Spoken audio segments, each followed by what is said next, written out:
Good afternoon, Sean Childs, back for the NFBC main event free agent report on August 10th. Um, fantasy.subsep.com is where I could be found. And also, I'm on Fantasy on SI and trying to multitask and play football and do some research and watch these dismal baseball teams. You would think they were holding out for contracts the way my teams are diminishing in the standings, and it's kind of an interesting dilemma.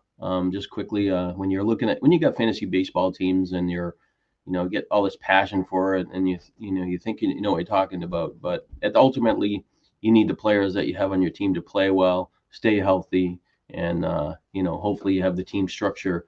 And sometimes if you have a contender, getting your hands on the steering wheel, you have the right mechanics and you can get it done. But some of these teams that just don't fire in a couple of spots, and you get some weak links, and you're just trying to scrambling on the waiver wire to fix saves, wins, strikeouts, home runs, stolen bases, batting average, whatever it is.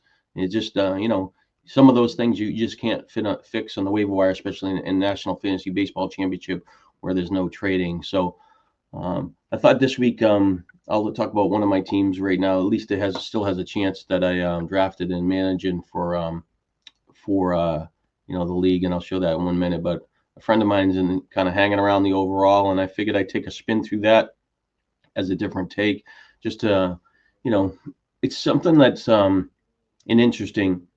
Been playing the NFBC since 2004. Was really had success the first 7 or 8, 10 years, and I really didn't even know technically about this page, or even was that much even familiar with how to Excel work and stuff like that. So I'm sure right now I'm looking at the main event overall, this week and where the standings are, and Todd Hoppy is he's actually in the CLQ as well, so he's probably doing pretty well. And the person behind him is Rick Thomas, who is having a really good year with this team. And he right now in the standings, he's 250 points of winning first overall.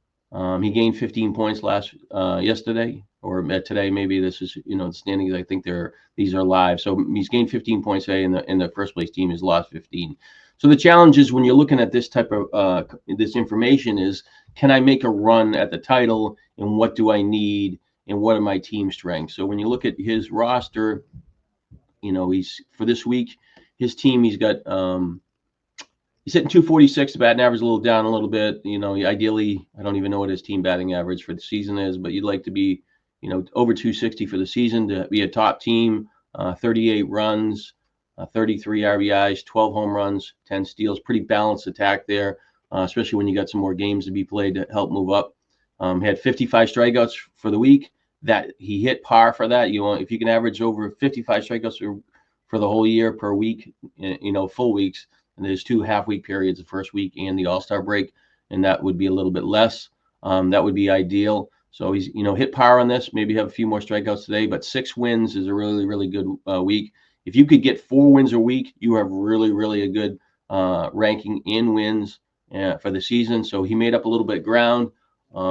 Generally, the way the saves have kind of broken down, there's not as many impact closers, where if you get 3 saves a week, you're probably, I would think, holding par or maybe even gaining ground. So in this format, like I said, there's 27 weeks total, but 2 half weeks. So 27 times 3, that'd be about 81 saves. He got 4, made a little bit of ground. A good ERA 2.88, and his WHIP's 1.12, which are all both positive numbers. On his bench, he's got Kumar Rocker, who got sent to the minors. He was played pretty well. He probably holding Hamilton for steals potentially. Without looking at his team, and I'll get to that. And then Dubon, guy rotating in still for Houston, and the Campero guy from the Angels, who I think he had a home run off of Skubal. So Skubal took a knock this week. So just when you look at his team, you got to get a little flash of what he's got. But the ideally is when you're going to switch to the overview and category stats. So now, in this case, and it's kind of going to be a little trickier because I can't see, if I have if I have one of my teams and I go down, it'll be highlighted in a line that where it's, and mine pretty far down, but you can see that it'll highlight. So, what if these are one of my teams? So Mark Deming backed me on a couple teams, and this is where those teams are in the categories. So in this case, I'm going to have to, Control F, and I think he's got Control F.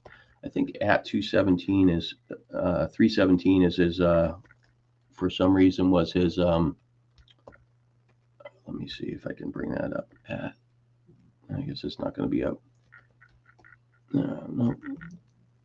For some reason, let's go with Thomas. I'm just looking for a way to find his name in all the categories relatively quick, and maybe I just don't have the overall showing. All right. So let's see. I think it'll show this. All right. So in this is right there is this league in this 5. So let me put junior, and I should be okay for narrowing this down. So he must have 2 teams in the main event. Up here, you can see 1 of 2. All right. So in this particular case, we're looking for the team that says just higher team at 317 is I guess that's what he's going on the roster, but that's the one that seems like it's the highest up. So we go to first thing. One thing is, are we getting enough at bats?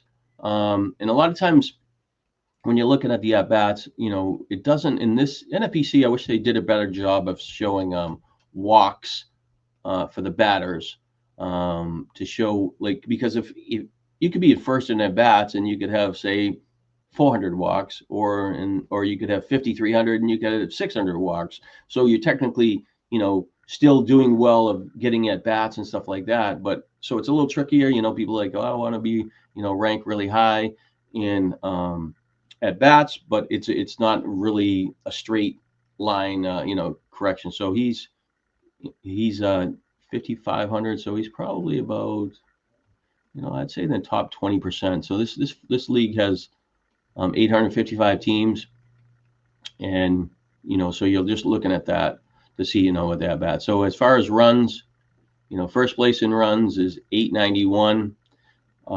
If you have a top team to win the overall, most likely you want to be in the 20% in all categories, and you're going to most likely have to be in the top 10% in probably 3 to create an advantage and have a chance. So in this case, his team is, let me just make sure that. All right, so the CLQ, the Thomas team with the highest one is the one that's the CLQ. So I just want to confirm that. I just want to see what his second team name is. So he's got 766 runs, and you could say that's probably, I would say he's in the top 50. So he's and there's a way to, if you go to the category points, it could probably show that. I'm going to go switch to that quick just to get a better feel for that, because it's jockeying back and forth. Let's see. Let me go to category points just to see where he's at in some of these categories. So he's got runs 661 and a half, home runs 646 and a half, RBIs he has 779. So he's doing really, really well in RBI. So like I said, if he's in first place in RBIs in this contest, is 855. So he's there's only 76 teams beating him in RBIs. Stolen bases 616. So he's got some room where he can make up some ground in that. And batting average, he's doing extremely well too. 813. There's only 42 teams beating him in batting average. So that's a pretty positive category. If you can be, WHIP, ERA, and batting average are really, really important categories, because it's hard to fix those without having on your roster. So now, as far as the pitching side, no, so I was actually reading the wrong number. So actually, batting average was 833. I was looking at the top team. I'm sorry about that. But so Rick's team is doing really well in batting average. Stolen bases, where he really can make up a lot of ground, and I messed up that part. So stolen bases, he has to really kind of attack that. But at the same time, runs is important for him. But if he can find a base stealer at the same time, most or somebody that's hitting top of the lineup, he could gain in runs and stolen bases.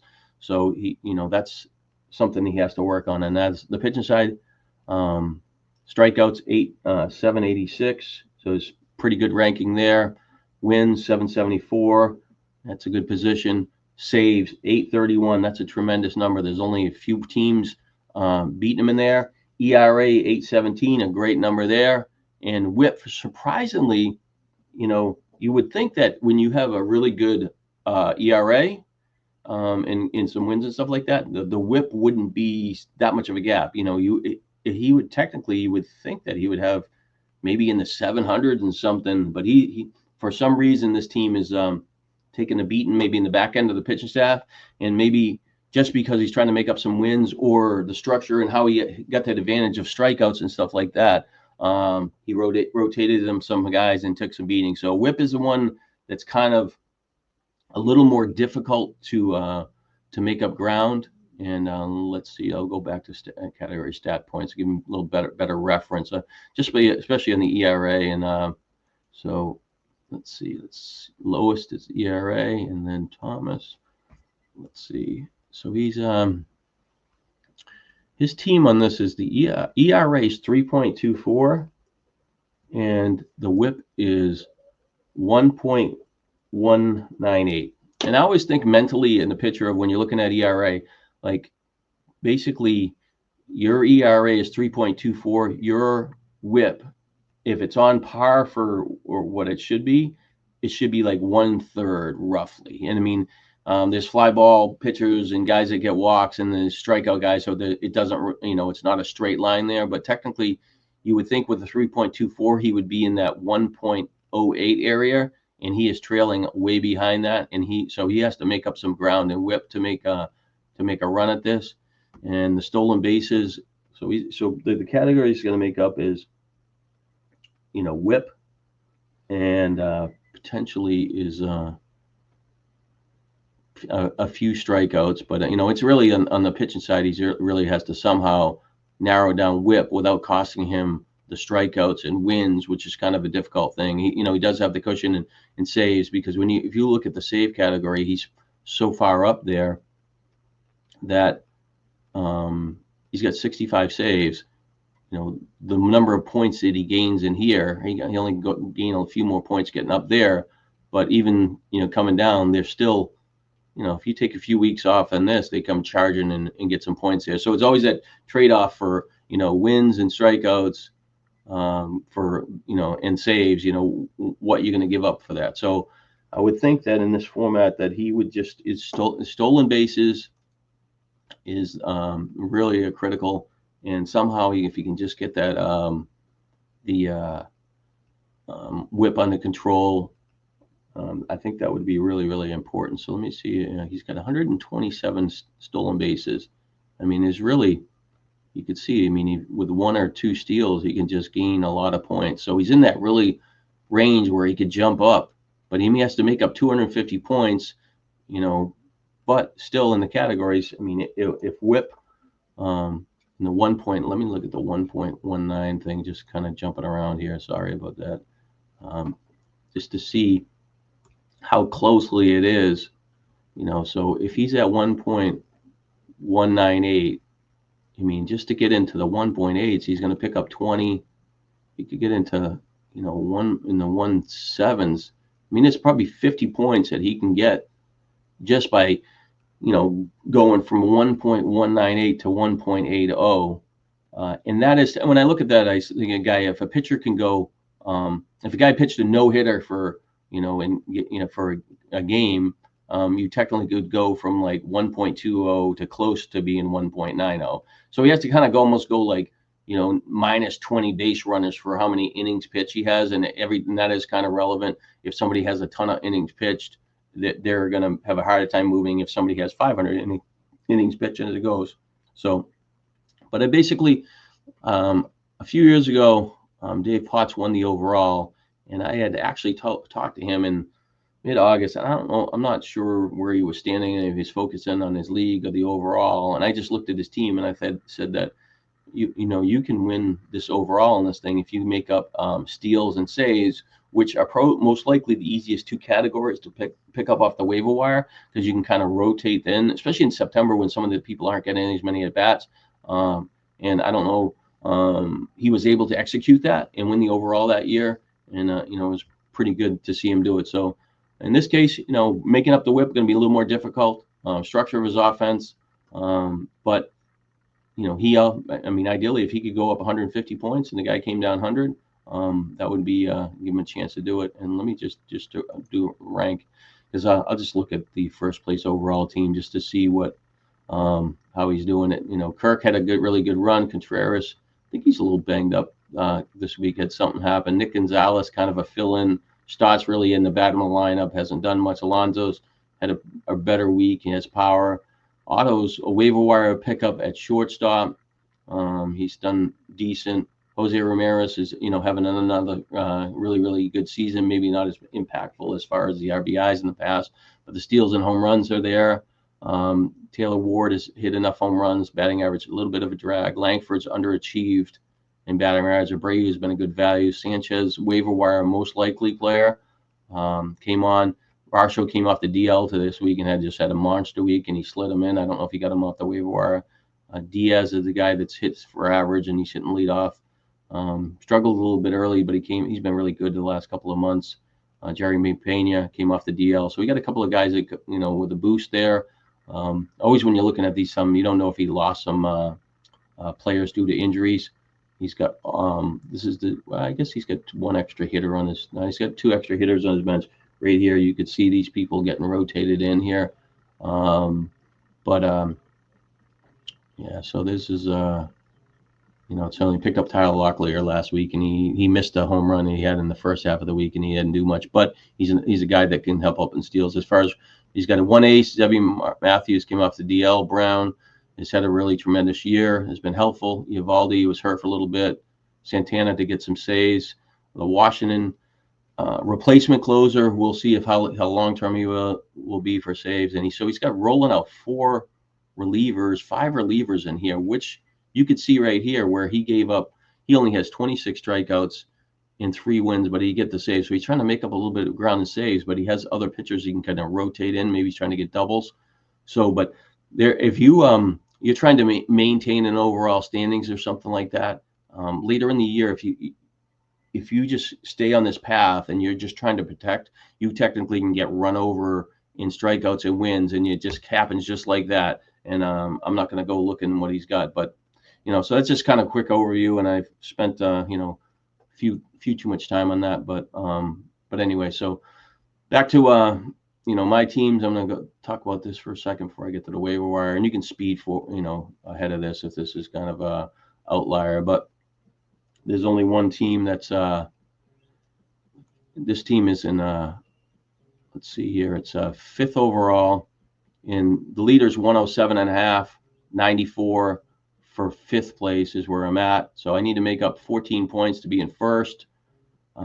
Really not that far a push in our runs. I might be able to get 5 if I was healthy and push forward here. Could make up a couple pretty easy in home runs. So that's 7. You get another one there. That's 8 for RBIs. Steals, I got 2 more. That's 10. Batting average, 1 that's right there. I could get 11 or lose 1, but say 11 if things went great. I need to make up some strikeouts. I think this team, I was doing good in saves, but my team has transformed because of the trade deadline. So I could get 1 there. So that's 12, maybe 13 here. Wins, and maybe get 16 saves. I don't think I can go up because I'm going to look at the team here. Like I said, I lost some players, and I might even had David Bednar on the team, and I cut him. So I could see that ERA and WHIP I'm in first, but in general, I think I'd lose 3 points in saves. So I can gain 10 relatively easy. And as far as the roster, I had I'd fit Will Vest. So I have 2 guys on the same team. I don't have another closer, and I really got to find something on the waiver wire. I drafted replaced Miller from Seattle earlier in the year. He was kind of a dog, and Yuri Perez has kind of helped out. I picked him up and kind of flipped him. Woodruff has been pretty good. Got a lot of mileage out of Nelson, Rasmussen.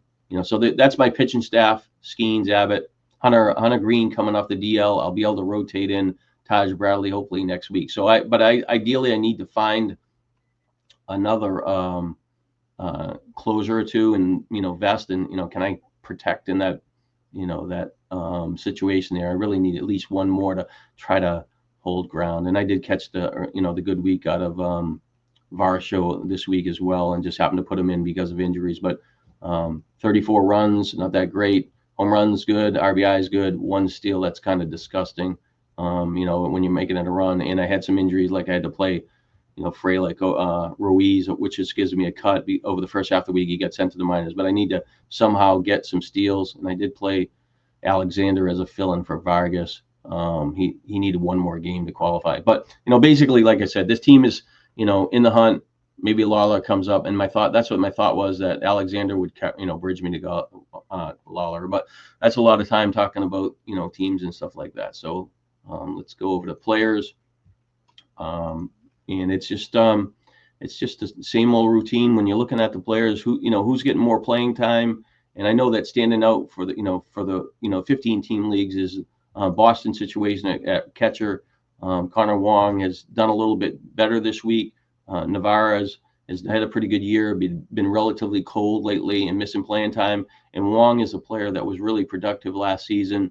He had 54 runs, 13 home runs, 52 RBIs, and 8 steals over 447 at bats, and he hit 280.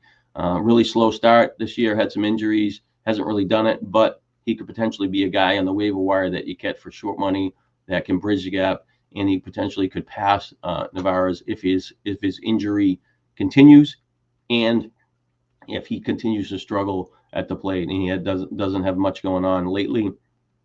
So I just noticed that on the waiver wire when I did. So he's 11% owned in the 15-team events, and I wrote about him on one of the leagues for the Fantasy on SI earlier. For men, is for San Diego, backup catcher. Henry Davis hit a home run, just really hasn't lived up to my expectations. For first overall draft pick, just hasn't done it.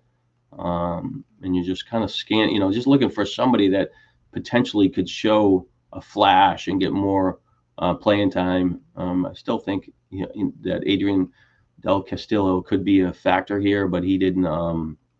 He still hasn't gotten at bats, and I could see him getting cut where people are trying to improve that situation. But really, the catcher situation is really, really murky. Trying to find somebody that's a replacement at this time of the year. First base, Clemens is for 17% owned. That's not really enough to be talking about. Let's go down a little further. Liam Hicks he's getting playing time for Miami, but he's not really. Ideally, he's not really a first base option. He could play a little bit of catcher, but he's not that. To me, he's not that great. Dominic Smith had a decent week as far as at bat, 6 for 17. With playing time, it ranks in the top, say, 20 or so at first base, but he didn't have any production. I think he had a home run last week, but just a journeyman that just hasn't fired when you're chasing him down. Toro is a rotational guy for Boston, getting surprisingly more playing time than expected. Really hasn't done it. Casey Schmidt hit a home run this week. Hasn't been the same as earlier in the year, but he did hit a home run. He's 28% free agent. He's kind of a guy that you're thinking that potentially he could be better. Curtis Mead for the White Sox. He got traded recently from Tampa, so I think his opportunity would be better. He's a guy that could hit some home runs, steal some bases, and actually hit for batting average, but he just hasn't never had really got a good opportunity in Tampa. Struck out a little too much so far this year. And last year was, I guess, maybe about 24% strikeout rate. But his production just isn't enough where you consider him. I think that if you had to fill somebody in, he'd make more sense as a replacement at second base. Because he qualifies there first and second. Dubon, I don't think that, even though he's getting playing time, I don't like the structure there. I mean, I definitely think that Romy Gonzalez has just been, kind of sneaky, taking advantage of his opportunity in a part-time role. He hasn't had 20 at-bats in a week since week 11, 13, 14, but he's got, over the last 3 weeks, 3 home runs. He's got eight runs and 10 RBIs. So if he's averaging 3 runs and 3 RBIs a week, that's a helpful player. Even in week 16, he had 7 runs, 4 RBIs with 2 home runs. He had 5 RBIs a week before. So he's really been hanging around as a kind of a person that you don't expect, and he's outperformed the expectations. When I'm looking at him and you see in the waiver wire, I've had him in a couple threads, but I haven't got him. But again, he would have a little more value at middle infield. He does have a few steals this year. He had 4, and last year he had 11 and 109 at bats, so he could run a little bit more. But if he had to triple those at bats, that's 570. But he'd be a 20 home run hitter. What he's doing, he just needs to get more playing time. So I think he's viable if he get hurting at first base or second base. Duran's got a little bit more playing time. Carter won the DL. Was really good as a replacement a couple of years ago. He qualifies at 4 positions. He's trending a little bit higher, but not ideal. And I guess David Fry is a guy that's hit a home run for a catcher. I probably missed him when I was looking for him. If he gets stuck, he'd probably be the second best catcher option in the free agent pool as far as somebody that could hit a home run and get more playing time. Miguel Vargas, he pretty much got dumped, like 47%, and I probably should have dumped him because I have him on a lot of teams. A lot of times when you're looking at these players, like when they're going to be back, so there's no update here. And then when you're in August, they get hurt, you'd like to have some clarity on how long that person's going to be out. And if he was going to be out until September, I should have dropped him. And last week, and really took had 3 outfield injuries and some of those main events last week, and I came out of it with a guy that the Matos guy for San Francisco thought he would do something, and they sent him to the minors. Like, that shows how much I know. Well, how much I'm in tune with the San Francisco Giants front office. Not very good there. Second base, just Brian Raccio, 5 for 19, nothing there. That hitting the bottom of the lineup. Should be a better player, just hasn't kind of got there. David Schneider's got a little more playing time recently due to some injuries in Seattle, but Toronto, they even added a couple more players. So a couple weeks back here, he had a little more playing time, had 2 home runs.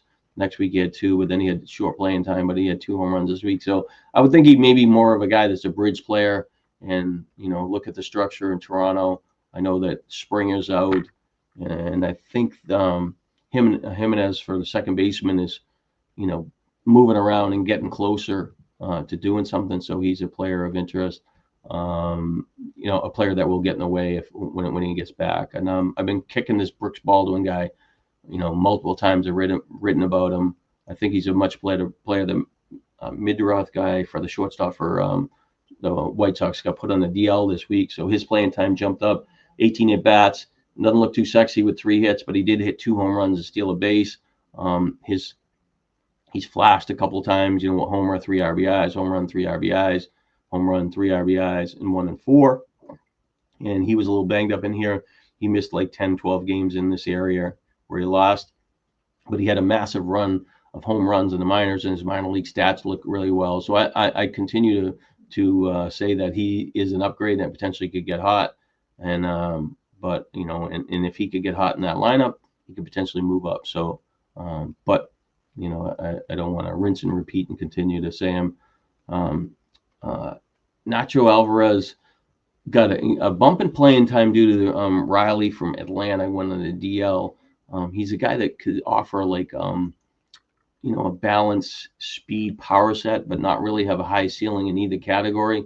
But he is a guy that's young enough to potentially get better. Let me see if I'm on baseball. Let's see here. I just want to get on the right thing. I'll just look at Atlanta. And I know he was a little nicked up this week, but Austin Riley was out. So, and earlier in the year I talked about him, and he had a chance to maybe slide to shortstop if he could do it a little bit better. But 2024 he had 10 home runs, 10 steals over 246 at bats at AAA.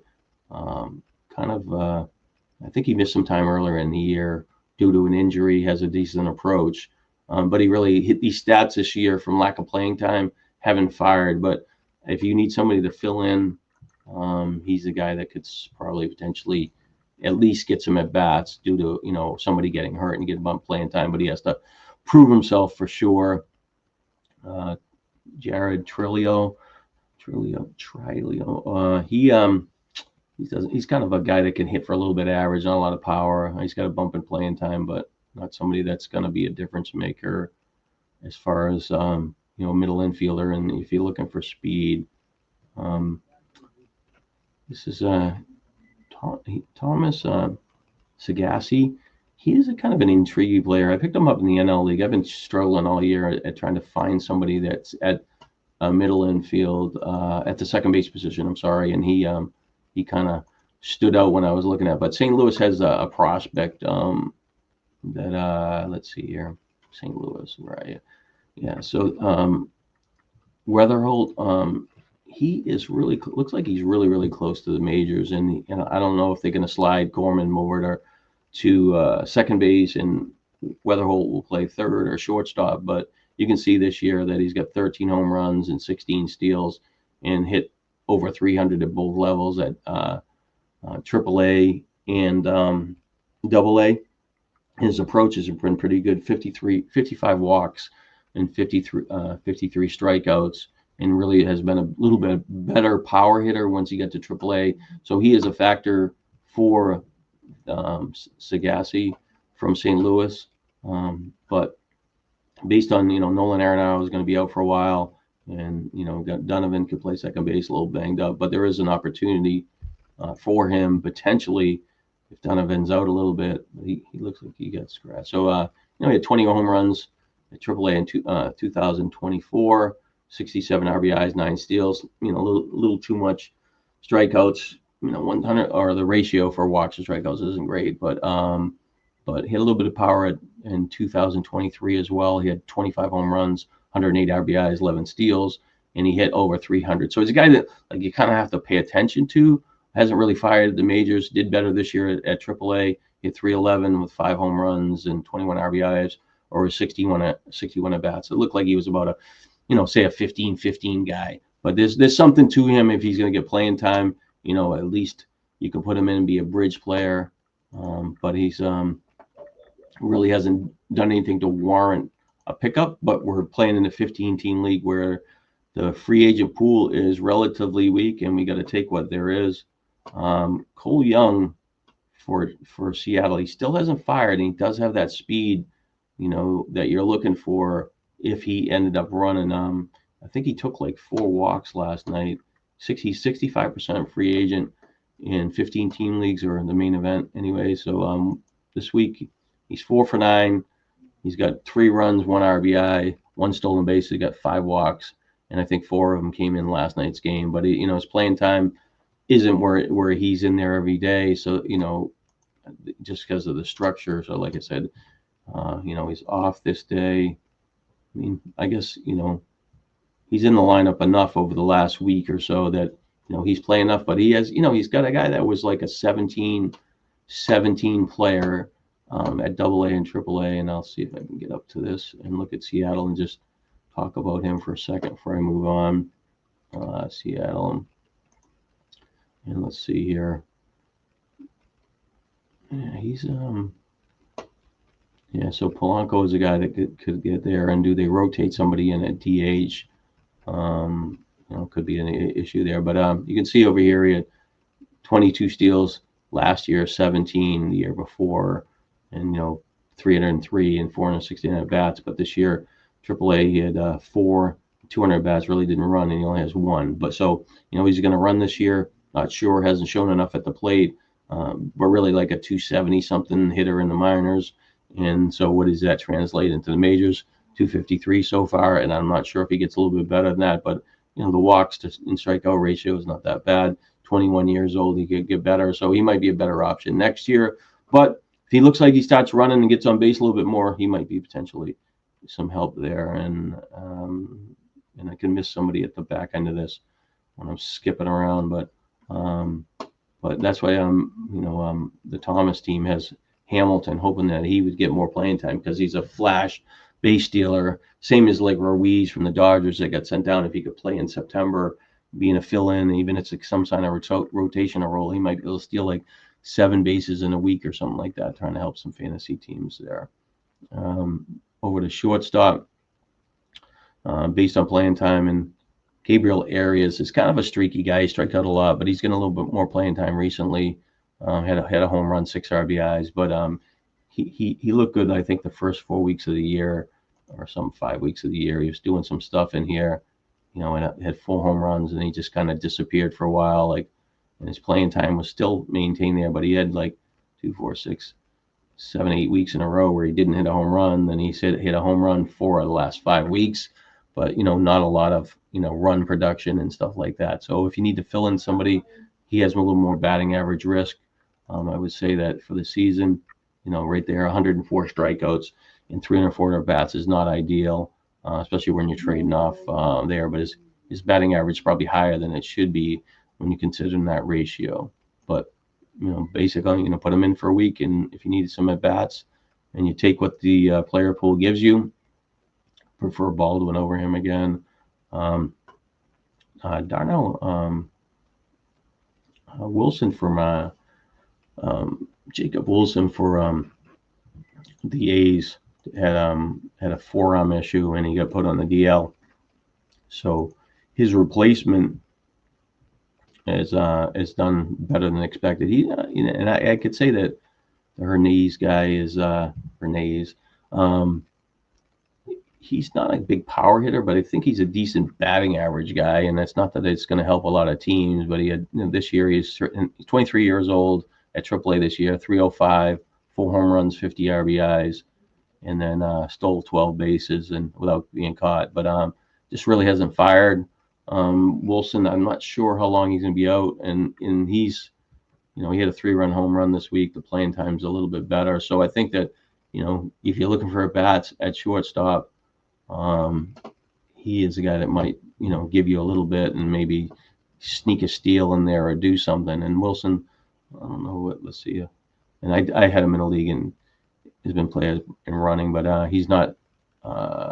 He hasn't been hitting, so he's still a couple weeks away. And he got a little banged up in the beginning a few weeks ago, and it just looked like he wasn't healthy, and he wasn't the same player. And he was awesome being here, didn't strike out on anything, hitting way more home runs than expected, and he potentially could get dropped in some leagues, and just due to injuries. I mentioned Blaze Alexander to last week, and probably people have followed him, but he need one more game to qualify at third base coming into this week, and he was a player that he kind of had a profile where he could be a 20 home run hitter, maybe steal a few bases, and my mouse is killing me here.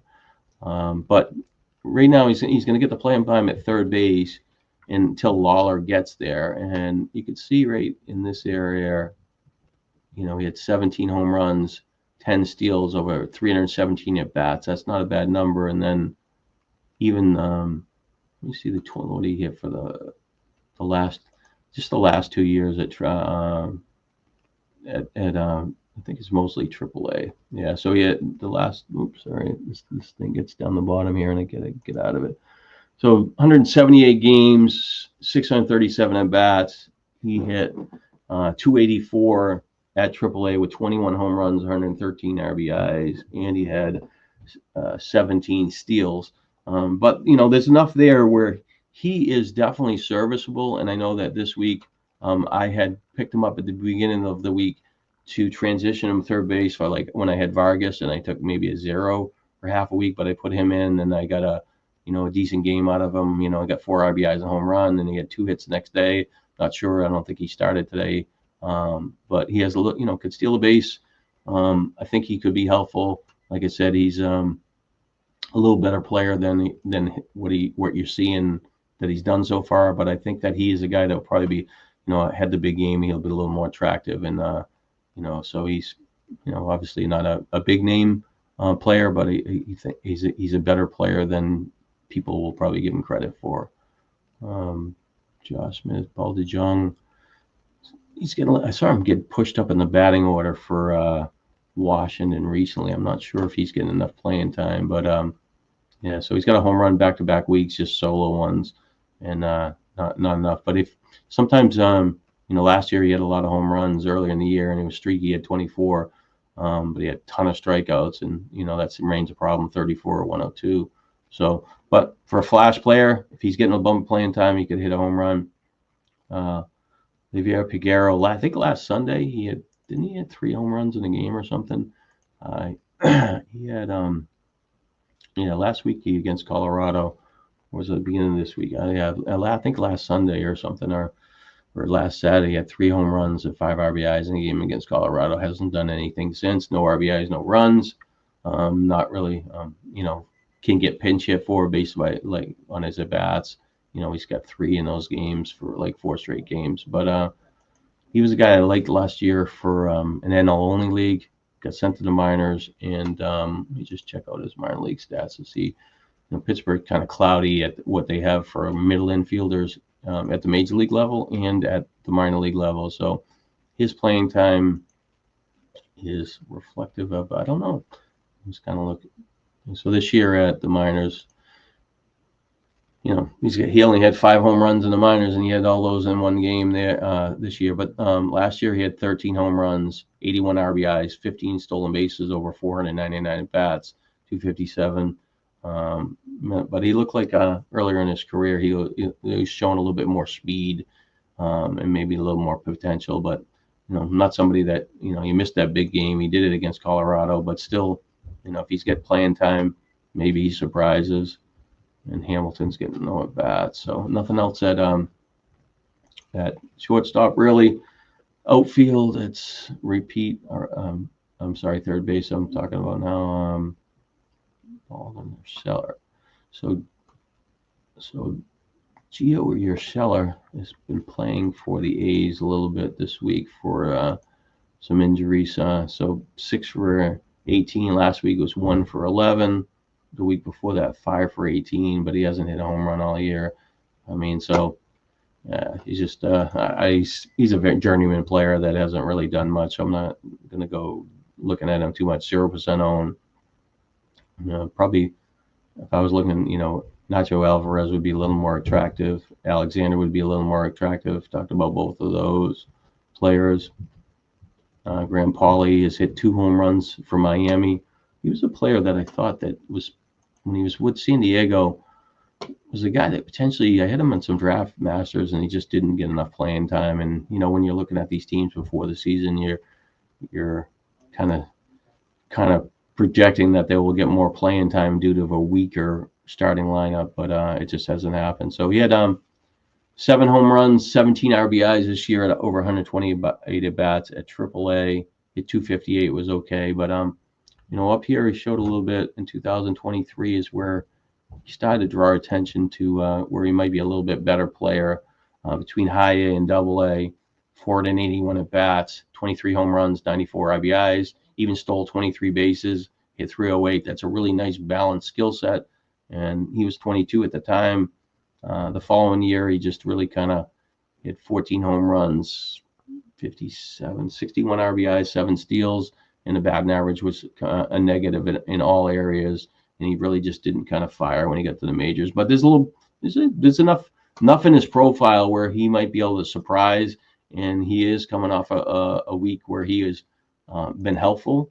If he could steal a few bases, and I think he's got 1 steal on that for this weekly. So he's 1 stolen base, hit a home run last week. So trending higher, getting playing time due to Norby getting hurt. So he's more than viable at the back end of the player pool if you need a third base option. Let's see here, DeJong. Yeah, so that's pretty much, and I could, if I'm not going, I'm like the box scores. I've been out of the house, just another wedding this weekend, stuff like that. So if somebody at the back end of the playing pool that's just got 3 to 5 at bats, I might miss that name. I know there's somebody from the Angels that's done pretty good in this week, and I missed Jacob Marcy had a really good week. 5 stolen bases. I couldn't use that. 9 for 21. He's a guy that had 46 steals in the minors with me, 13, 14 home runs. We're only hitting 243, but based on the profile, he could be helpful in speed, which is, what that Rick Thomas team I showed earlier could have used. From the outfield spot, he could probably get him in there, but he got picked up in all leagues. In just the number of trades in Major League Baseball last week, you got to look behind every door, and if you don't click on one name, and you can miss the opportunity. And unfortunately, I didn't get him, and I want to actually look reference just to see what he was, because I didn't, me sleeping at the wheel, what he went for, and so the waiver wire prices were pretty good. 78 was the high, and there's a lot of 30s and stuff like that. The lowest was a 7-11. So there's not like someone stole him for $1, but people were aware of him. He's picked up in every league. It was so, but he's not going to be available this week. But that's the type of player you get, that nice 5 stolen bases. He stole 3, I think, last night in a game, and that's kind of impactful, and that's what you're looking for when you're trying to catch a hot run out of a player. Eli White was filling in a little bit for Acuna. Sound like Acuna might be back this week, which would be really helpful for the teams that have him. Ronald Acuna, that is. Let's see. Brooks Baldwin continues to pop up. Snyder, we talked about him. Castro got traded. Walker, 28% on him. He had a home run this week, 7 for 17. Really a young player, just really hasn't hit his stride, and just even when you look at the weekly stats, I don't think it's even last week. I didn't see him, do anything recently. So it was 3 weeks ago, he was 8 for 24. Last week it was 4 for 18, and this week 7 for 17. Strikeouts 15 out of 69. It's a little bit better, not great, but just not enough loft on the ball, and not enough production for a guy that's 6'5", 250. He's 23 years old, and you thought he would be a really nice player, and he just strikeouts. I don't know where they came from. And his minor league profile looked like it was going to be a lot better than this, but striking out, close to 1 out of 3, or at least 30% of the time, just not somebody you're looking for as a long term. Obviously, as a fill-in, you can get away with it. Alan Rodin got traded for from Toronto to Minnesota, a guy that hit for a decent average in the Blue Jays system. And he had a home run this week. It was solo, and they've had him at the top of the lineup a little bit for Minnesota. And but he's probably more of a guy that, if he is getting playing time, and I know they called up another outfield at McCusker or something this week, but if he's playing and he hits the top of the lineup, he could maybe help in runs and stuff like that. But he doesn't have a high enough overall profile to be more impactful in more categories.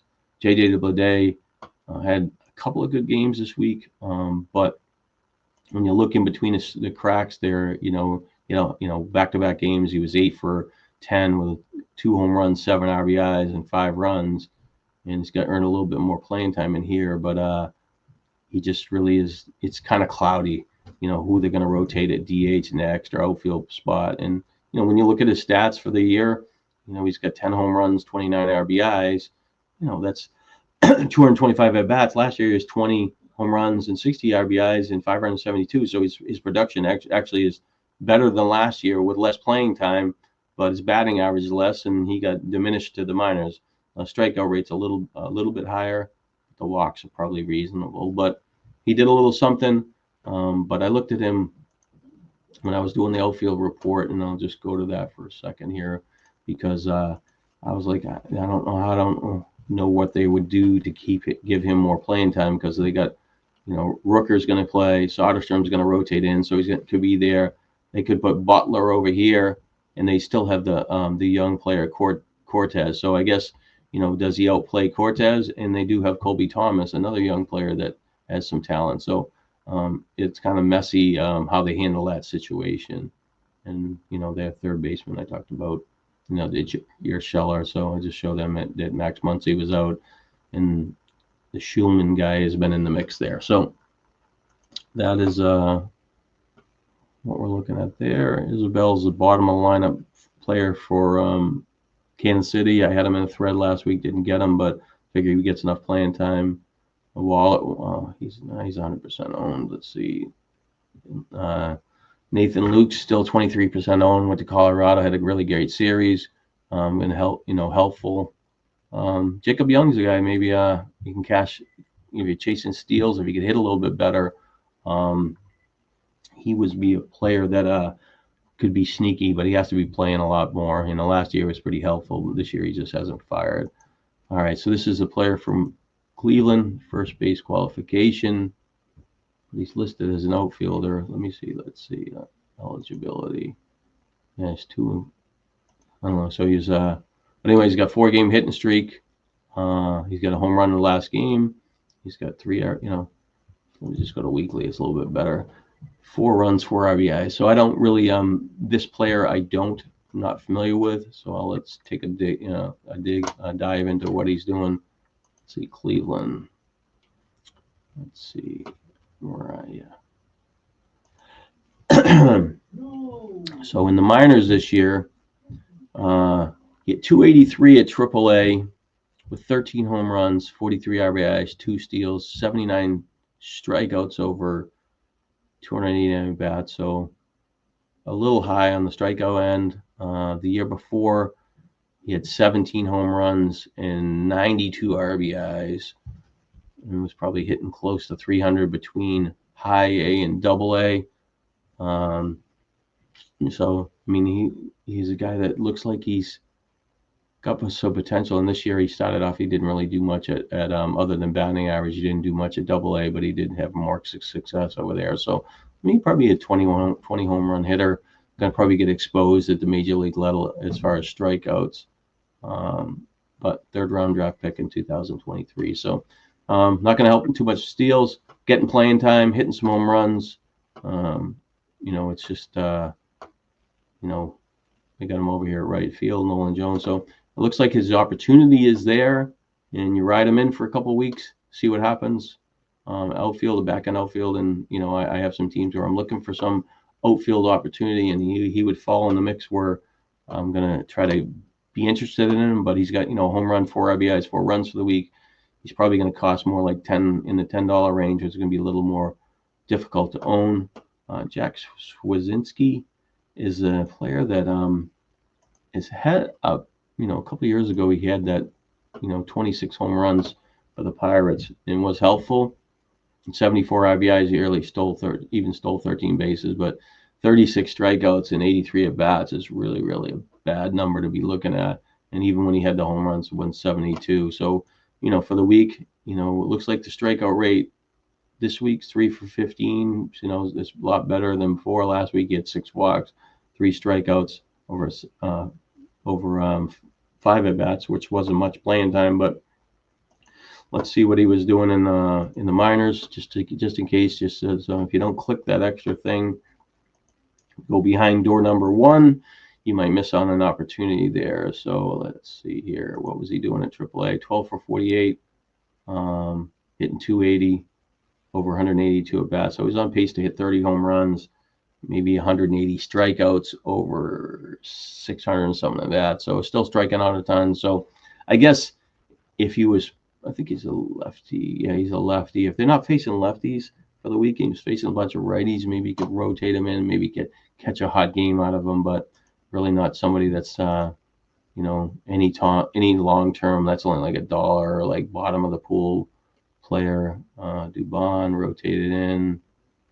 Kepler still kicking around. That's not a bad player for San Francisco. They did trade for somebody, but Kepler's done enough this year where he could have some time. Even Marsh is 50.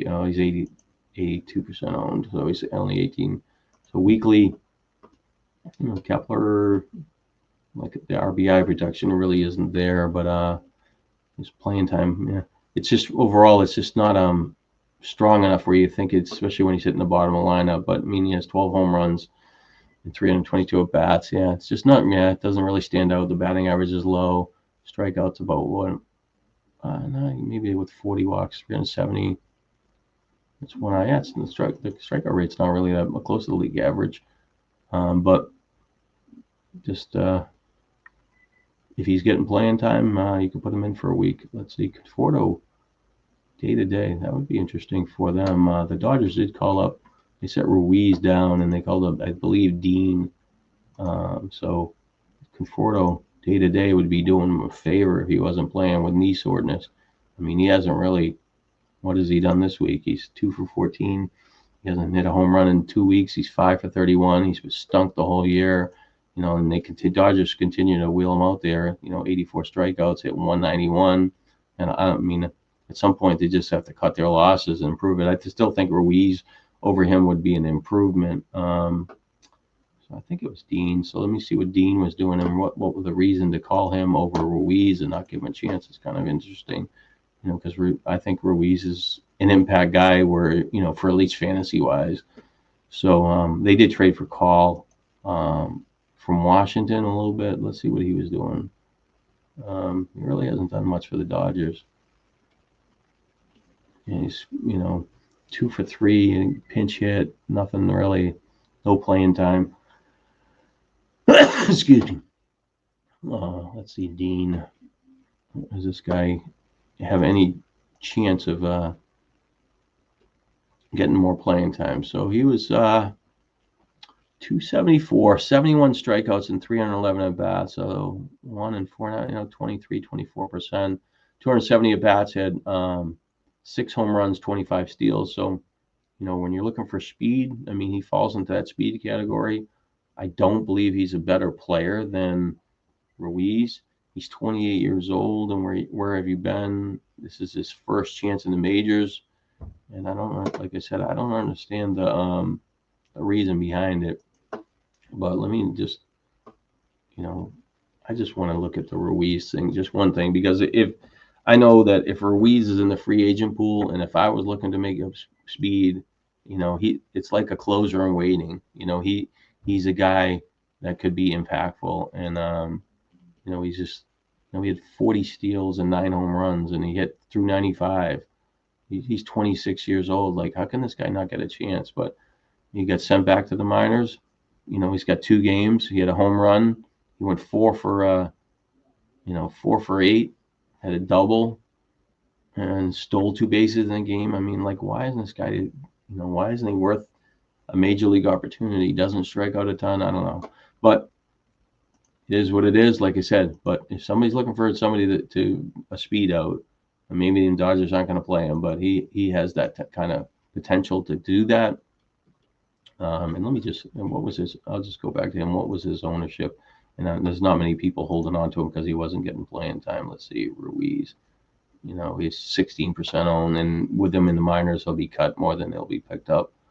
So, but might be a good opportunity there, especially for somebody looking for a flash base dealer. Let's see. Now, when you got to go to the second page for the outfielders, and let's see, Wegman's been around for a while for Miami, kind of rotated in place first base, a little bit of third base and outfield.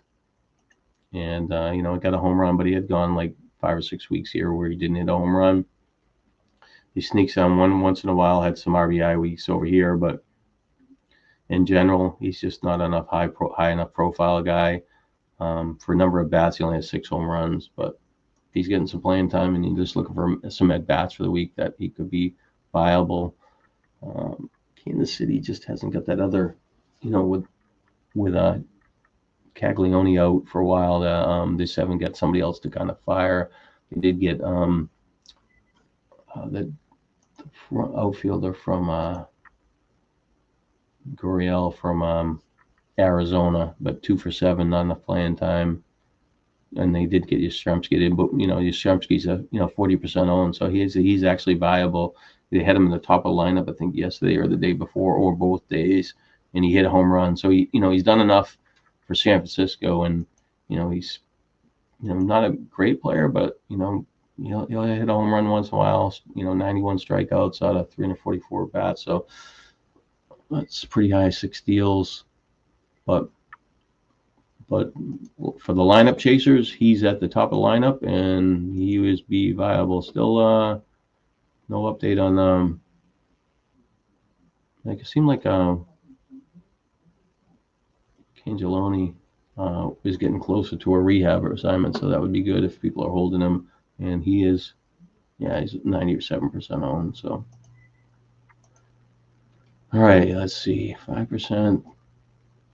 Duran, Alec Thomas I picked him up this week as a replacement for that team, and he had another home run. He's been pretty good lately for considering power, and just doesn't really have the home runs and stuff. But he had 2 home runs last week, 1 this week, not much, and then he had a little home runs in the air. But he just this other numbers from hitting the top of the bottom of the lineup. He just not enough runs and RBIs, and he doesn't steal bases. But for 1 week filling, I had him in, and they got a home run. I guess they should be happy.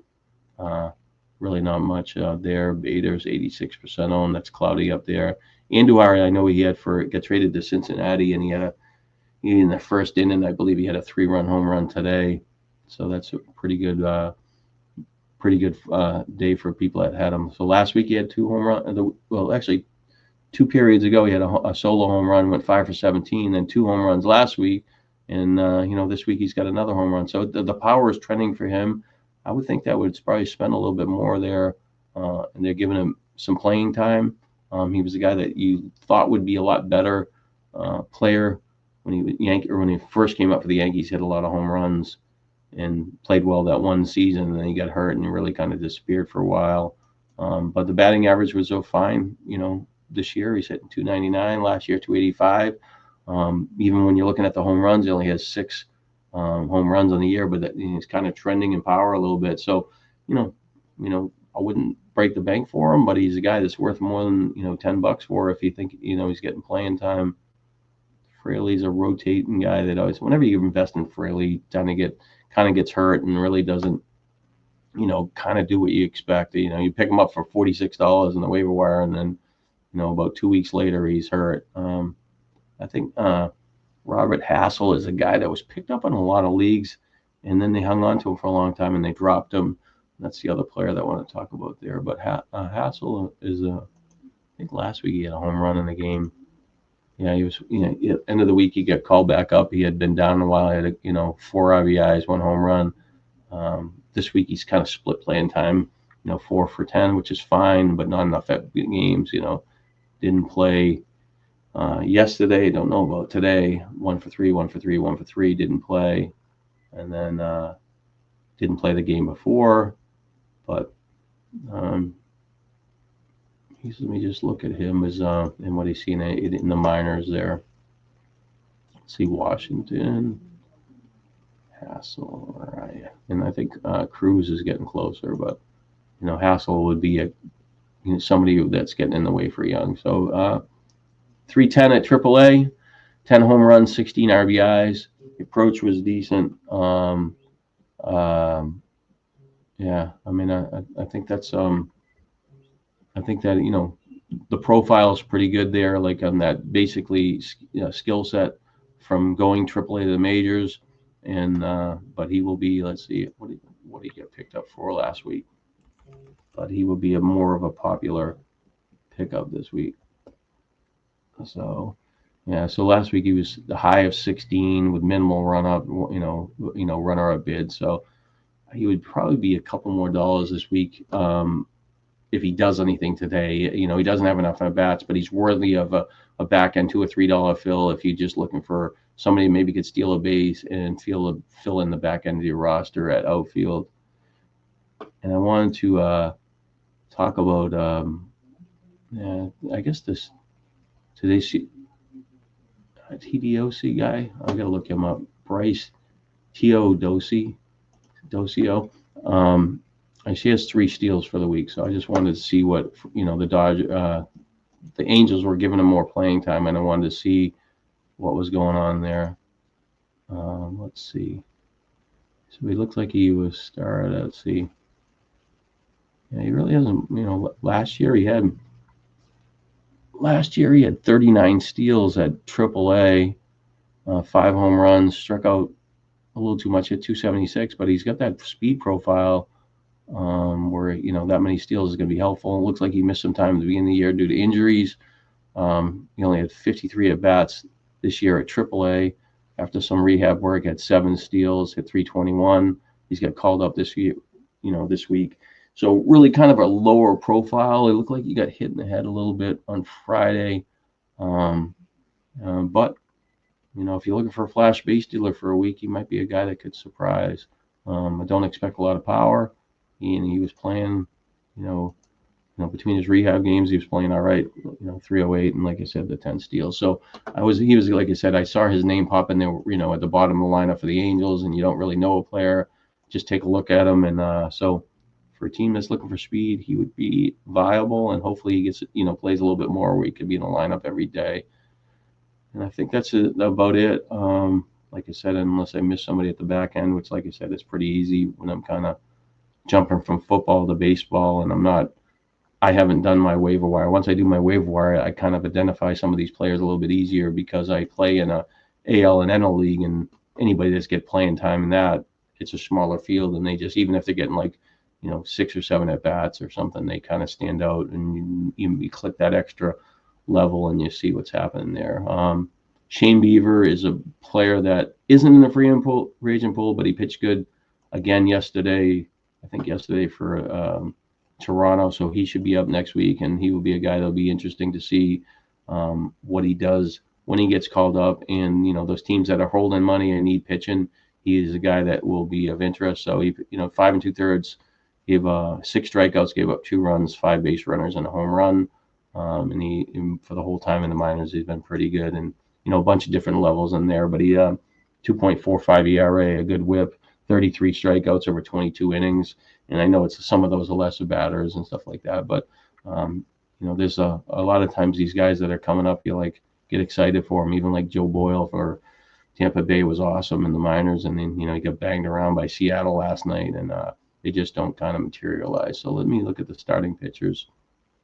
Just it's easier to look at this look than to kind of bounce around to see who's in the free agent pool of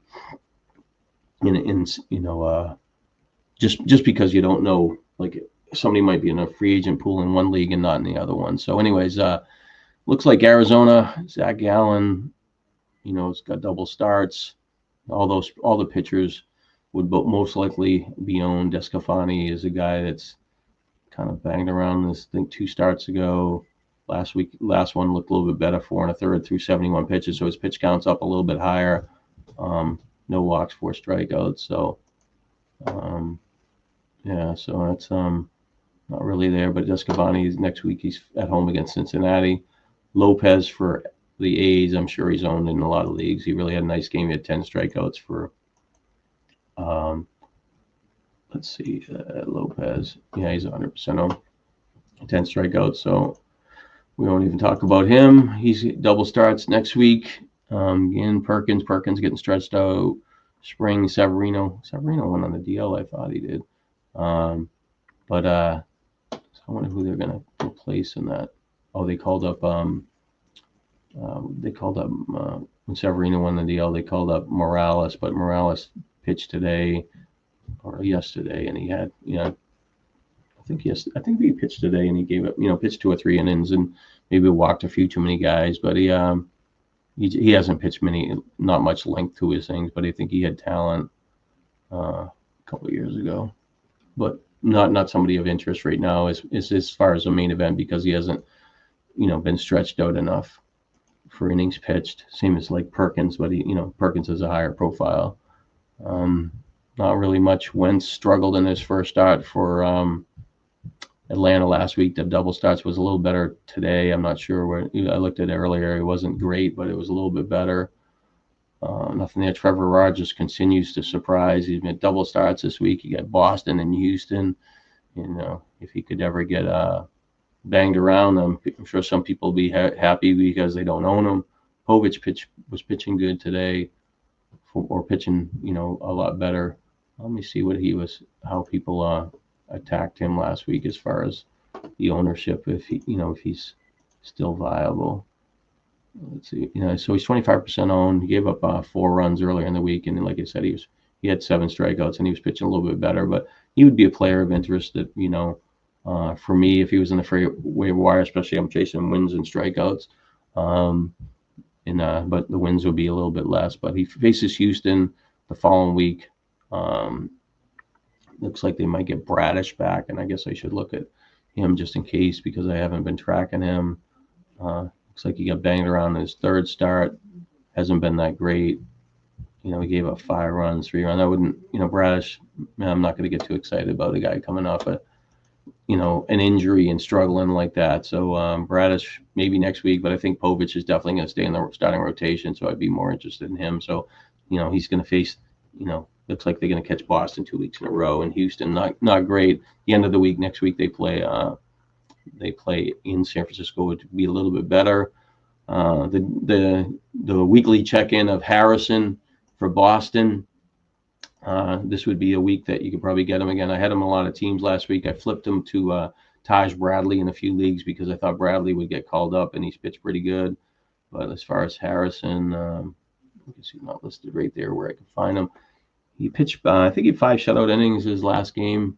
He had 7 strikeouts, and that's a progression game. But overall, his minor league stats for the year haven't been pretty good. So 5 shutout innings on the 7th. So he's going to pitch midweek. He still doesn't have a clear spot. But if you're looking for a pitcher where that might, bounce back and does have talent and upside, he could potentially do it. Mays got double starts this week. He's kind of running out of innings. I cut him like he was a guy I flipped for getting rid of Bradley. But, his stuff's pretty good. He moves around and stuff like that. But he doesn't really his location of strike zone isn't great. And he walks too many guys. Home runs have been a problem. So in Boston, it's not going to be ideal. So, he's pitched 107 innings this year. He hasn't pitched that many, and missed all last year. The year before, pitched 48 innings, maybe some in the minors. Let me see. Not any in the minors. So he hadn't really pitched that many innings. So like Boston's going to kind of take him out of the starting rotation at some point. So I thought that switching him to Bradley would be helpful. And I'll get to Bradley in a minute just to see, and I probably should see what he's in. I'll just, because I'm talking about him, let's just look at him up just to see what he,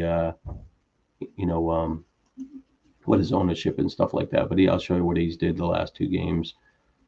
Bradley for last 2 games in the minors, I believe he gave up 1 run in. Yeah, so let's see. He might have pitched today too. No, he was on the 6th. So he gave up last 2 after he got shipped from Tampa to the minors. He made 1 appearance, and then they traded him to Minnesota. But 13 innings, 1 run, 5 hits, home run, 2 walks, and 7 strikeouts. Not enough, but enough to be more than worthy of being in the majors. And he was he might have been cut in a few leagues last week. And I was buying where people saw him. He's 21% owned. 21% free agent. So if he's out there, I'd be looking for him. I would expect that Minnesota could potentially have him up this week. And I mean, it makes sense that he should be there. Ryan's pitched a good Ober, not the, Arena, really. I mean, he should be in the starting rotation. Like, I would think that would be a Bradley spot on against the A's on Thursday or whatever they got showing here. So, but I don't make the lineup. But I would think that he pitches next week, and I'd be comfortable. I mean, they have an off day on Monday, which is helpful because now you can potentially get him in your lineup. So Bradley, I'd be looking for. So back up to Boston. Talked about Harrison. Be interested in probably about the same here. It looks like James Talion. They got him slated to be back in the majors, and he was probably cut from some team. So he gave up 7 runs at the first rehab. Last one he gave up 1. Looked a lot sharper. So let's see if he is a free agent in any of these leagues. Cubs win games. Potentially could help Jameson. Man, pitcher. Yeah. Oops, I'm on Cincinnati. I don't think he pitches on Cincinnati. Let's see. Yeah, he's 21% owned. So if he slipped through the cracks in the league, I mean, he's a guy pitching for a winning team, and he looked better, and he was helpful earlier before he took a bath in a couple of the. Right before he went to the DL, he was kind of trending backwards in some of these games. But, I wouldn't want to, ride him every week. His whip is definitely better than 1 point. Oops, sorry. I'm not even on his right page. So what am I doing? Talking crap. Let's see. Chicago. Let's see. But he definitely was a guy that got banged around a couple of games. Let's see here. So he gave up 5 and 8 runs. before the DL, and then he gave up 2, and then he went on the DL. And so, like I said, he gave 7. I had him over on this page. I was just looking at the wrong page. Sorry about that. I did click him on him one because I thought I had him there. All right, so go back to the starting rotation. I'm multitasking, and this one must be the starting rotation. Yeah, so it's just all right. So the Cubs and Hunter Green will be back this week, so it'll be pretty good. Hopefully, he can stretch him out. He's not a free agent. Not much there. Let's see, Cleveland, not much changing there. Colorado, I don't care. I don't care about the White Sox. The only one that's Burke. He's in a free agent pool. Tigers, Mize pitching a little bit better. Same rotation. I would expect most of those. Aaron Getty struggled last week with his command, which was expected. But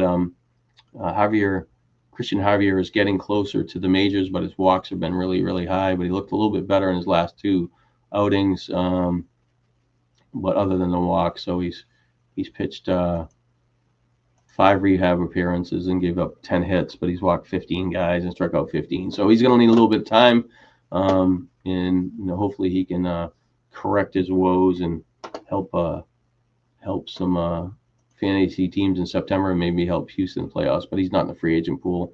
McCullers, I guess, let's see if he's getting close. Throw simulated a game, but he hasn't pitched in the minors, but he didn't pitch well enough so that I am not chasing him. I dumped him. I carried him in the league for too long, and I probably should have had somebody else on my roster, and unfortunately I did not, and that was a waste of pretty much a mistake. Not much here on Kansas City. Angels, same cast of characters, nobody that stands out. Dodgers the same. Snell came back, pitched really, really well in his last outing, really big for the Dodgers because he can probably help them out the stretch, maybe help them make a push in the postseason with Yamamoto, and hopefully Ohtani gives them some innings and Glasnow. So that's pretty much there. See, Alcantara, he has just faded the last 2. He's back where he shouldn't even be on rosters, and you had him potentially for double starts last week or whatever. Jacob Mizorowski or whatever should be back this week. Nothing changed in Milwaukee. We already talked about Bradley for the Minnesota team. Nothing really different on the Mets. Gill for Texas. He looked pretty good in his debut, or is not a debut, a second start for the Yankees. He had 7 strikeouts, gave up 2 runs, home run, 7 base runners, 5 in the 3rd innings. So that was a positive after kind of being.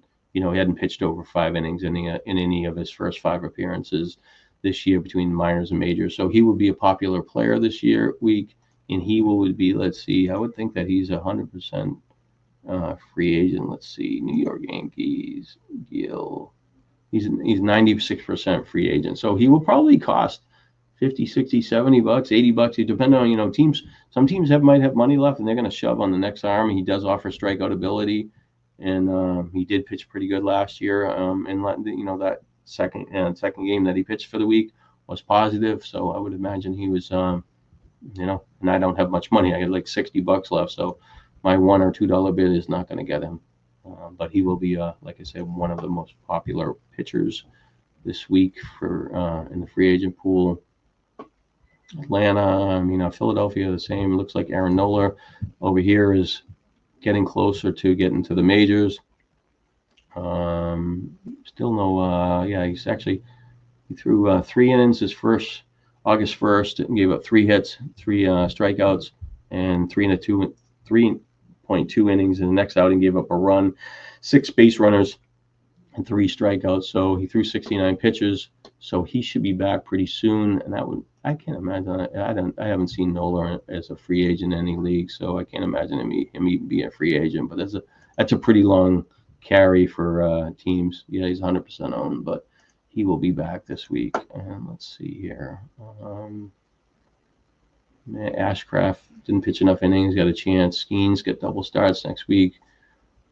Cortez, he's probably picked up last week. I don't think he pitched. And he didn't pitch that great in this. He made he came back for he had missed a lot of time, like 4 months for after he got traded from Milwaukee. Pitched 4 2/3, gave up 2 runs, 6 base runners. He had 3 walks, 3 strikeouts. I'm sure he was picked up. People were kind of buying him ahead of time, hoping that he would get a chance for I think for the Brewers. But now he's 98% owned, but he should be a little bit better with a few more games under his belt. And I guess King's getting a little closer too, but I'm sure he's held in leagues.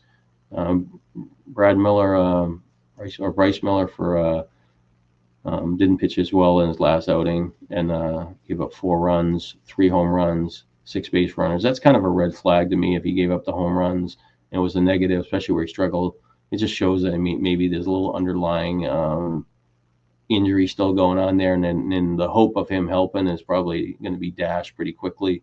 But I think they're going to give him one more rehab start. So you're going to push him out another week, and they started to pick him up. I think I bid on him some teams last week, but I kind of get the sense that he is going to be a liability rather than an asset. He's 98% owned, and he will be how much there? San Francisco, really not money that stands out. Liberatore looks like he's fading. I'd cut him. He lines up for double starts, but this guy's done nothing recently. So it looks like he's 4 1/3, 4 1/3, 4, 3 innings, 5 innings. I mean, he just kind of looked like he's kind of fading. The walks are going up, 5, 4, 2 here, short innings. So he was pretty good earlier in the year, giving up more hits to strikeouts. It looks like he is a toss. Chuck him. Even you want to hang on to somebody. Really not that much there on Tampa Bay. Same characters for Texas, Toronto. Same guy. Bieber looks like he's slotted to be back, and Lord pitched okay. Doesn't get enough strikeouts. Gore is kind of fading a little bit, and I'll just look at the I'll just look at the all thing and just see if somebody's up there. I'll sort them last week by strikeouts, just to see. I'm on the second page, so because there would never be somebody at 5 strikeouts for the week. So let's see. Travis Adams is kind of a reliever. Bednar, I cut him last week. I wish I would have kept him in the league. Looks like the Yankees, they traded for all those relievers, and the bullpen was a disaster for about 5 of 6 games, just blowing the leads left and right. So Ashcroft would need to get stretched out. He's a reliever. Hovich 25% owned. Gill we talked about. Reliever. I mean Kyle Hendricks is not that bad. I mean, he's been pretty good. I mean, he's 95% owned. If you got stuck and you had to put somebody, I guess Cade Cavalli is a guy that I should probably mention because he did get called up, and but I don't think that his when we got over here, impressive in season debut, gave up, 6 strikeouts, 3 hits, no runs, 1 walk, 4 strikeouts. But then you go to like door number 2. What did he do when he was in the minors this year? Let's see. Show minors. Let's see. In his games, where is it? I don't know. Yeah. So, over these games, he's, 7 runs, 1 run in 5 innings. That was okay. Then 4 and 4. Strikeouts are okay. But he was giving up a lot of runs. So I think that the body of work is worse. Give more hits than innings pitched. 27 walks for 65 innings. I don't think that he's. I wouldn't be chasing. What he did last week. His stats. I looked him up in the beginning of the week. Like I said, he's. Hendricks for the year has been just. Not sexy, doesn't walk anybody, but his whip's okay. Strikeouts are down, 78 in 116 innings, but the hits are, even pretty much for an inning. So, I think that if you had to put somebody in for a week, that he'd be okay. And, so I'm going to kind of just skim through this and see if I missed the name. Davis Weaver, Luke Weaver, nothing. Yeah, Brian Lord, he pitched for, he's 84% only gave up 1 run in 4 innings, 6 innings, a few strikeouts. So yeah, he was the only one. So that's about it for the thing. And I'm sorry I went beginning talking about that one team. It was kind of long there, but and probably kind of slow pace to kind of watch. But that's all I have for this week. And good luck on the waiver wire. And hopefully these teams can start doing something, because football drafting is coming right around the corner. And a lot of these teams for baseball, or you get less interest in them. So good luck again, and talk to you soon.